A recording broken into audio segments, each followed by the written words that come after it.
Hello friends, welcome to exam B. I am Sushil Ragade, ex manager Reserve Bank of India. और ये जो सवाल है, बहुत सारे स्टूडेंट मुझे पूछते हैं एवरी ईयर कि सर हमें कोई सर्टिफिकेशन करना है या हमें एमबीए फाइनेंस करना है या एमए इकोनॉमिक्स करना है, मतलब हमें ऐसा क्या करना पड़ेगा जिससे हमें इंटरव्यू में अच्छे मार्क्स मिलेंगे। और कुछ कुछ कोर्सेज ऐसे भी होते हैं जिससे आपका जो फेज़ 1 है या फेज़ 2 है उसमें भी डायरेक्टली इनडायरेक्टली हेल्प हो सकता है। तो आज हम ये डिस्कस करेंगे, अगर आपको किसी एरिया में आपका बायोडाटा इम्प्रूव करना है तो आप ऐसा एरिया के बारे में मुझे कमेंट सेक्शन में पूछ सकते हैं कि सर हमें रिस्क मैनेजमेंट में कुछ करना है तो आप बताओ, या मुझे फिनटेक में कुछ करना है, डेटा साइंस में कुछ करना है। तो इस टाइप का जो आपका क्वेरी है आप डिस्क्रिप्शन में मुझे बताओ।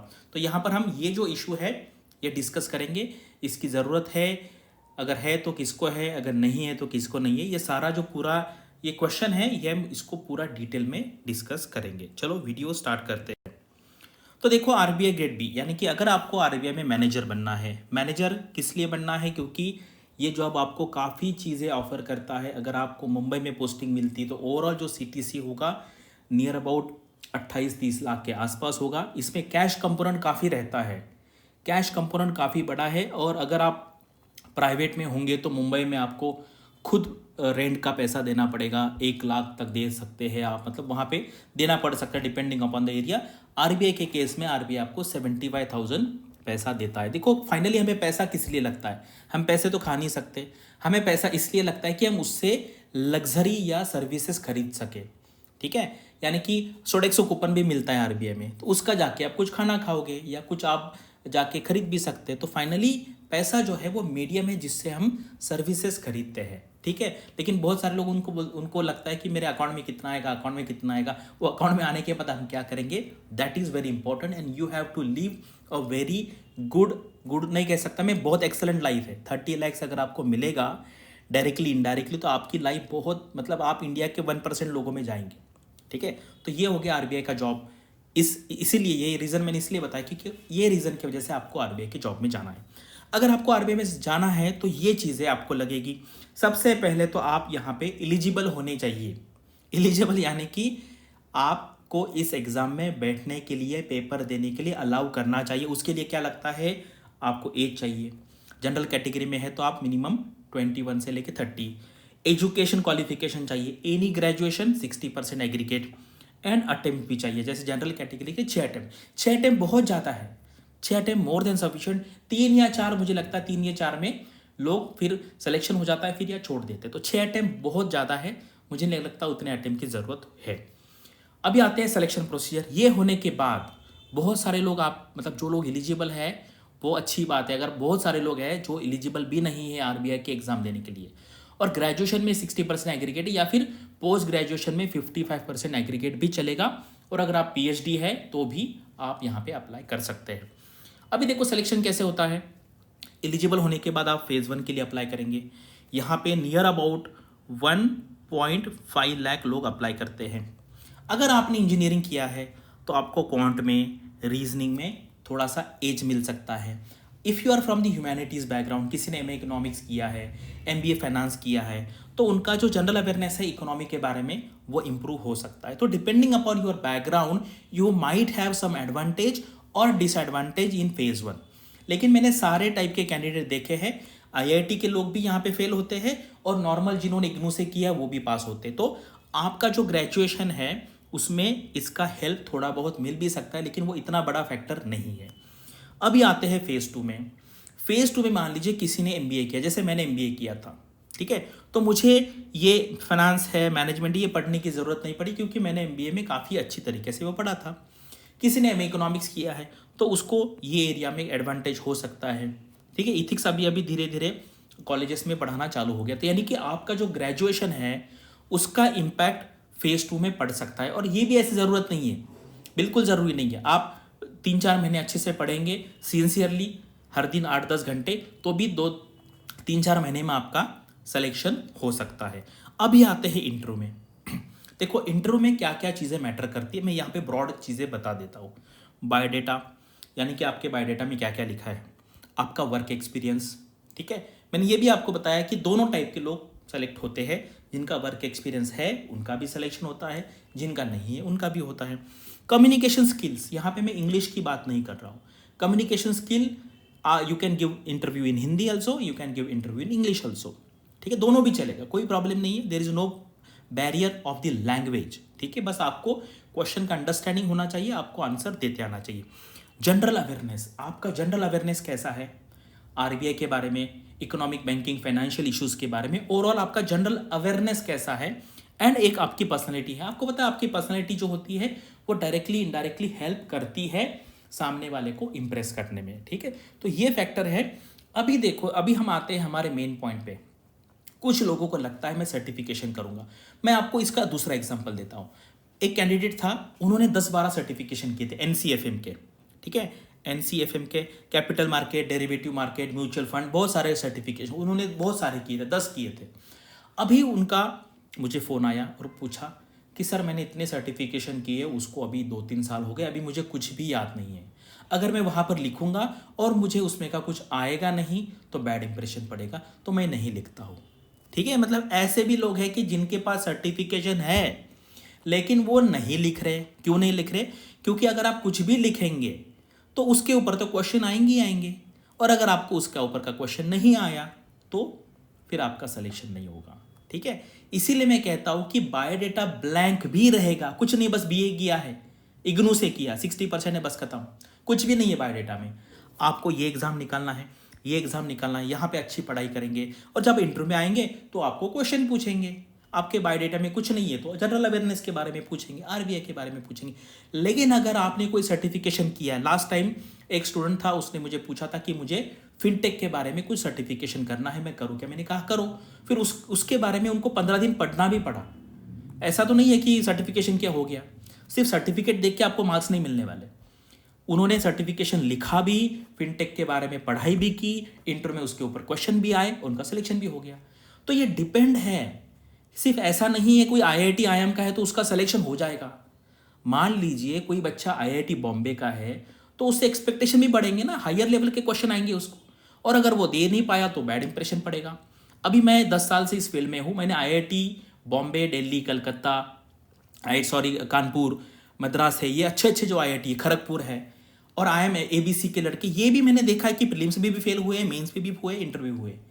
ऐसा नहीं होता है कि अगर किसी का वो एरिया अच्छा है तो दूसरा एरिया भी अच्छा होगा। तो इसीलिए अगर आप कोई सर्टिफिकेशन करते हैं तो उसके बारे में आपको इन डेप्थ पढ़ना पड़ेगा, and then in the interview if they ask you some question then you should be able to answer that question, ठीक है। और कोई सर्टिफिकेशन करके यहां पे अगर फायदा होता है तो आपको करना चाहिए, ठीक है। जैसे मैंने एमबीए फाइनेंस किया था, मैंने इंजीनियरिंग की थी, तो मुझे यहाँ पर लिटरली यहाँ पर और यहाँ पर मुझे पढ़ाई करने की जरूरत नहीं पड़ी, और यहाँ पे भी नहीं पड़ी क्योंकि मैं यूपीएससी के लिए पढ़ाई कर रहा था। यूपीएससी का आपको पता है, यूपीएससी के लिए if you are preparing for UPSC then you are reading everything, international relation है, स्पोर्ट्स है, साइंस है, इकोनॉमिक इशू है, सोशल इशूज है, और मेरा जो ऑप्शनल था वो भी पब्लिक एडमिशन सोशियोलॉजी था, एक टाइम साइकोलॉजी था। तो वो है, आपका एजुकेशन है, आपका सर्टिफिकेशन है, उसका अगर आप यूज कर पाए तो ही उसका फायदा होगा।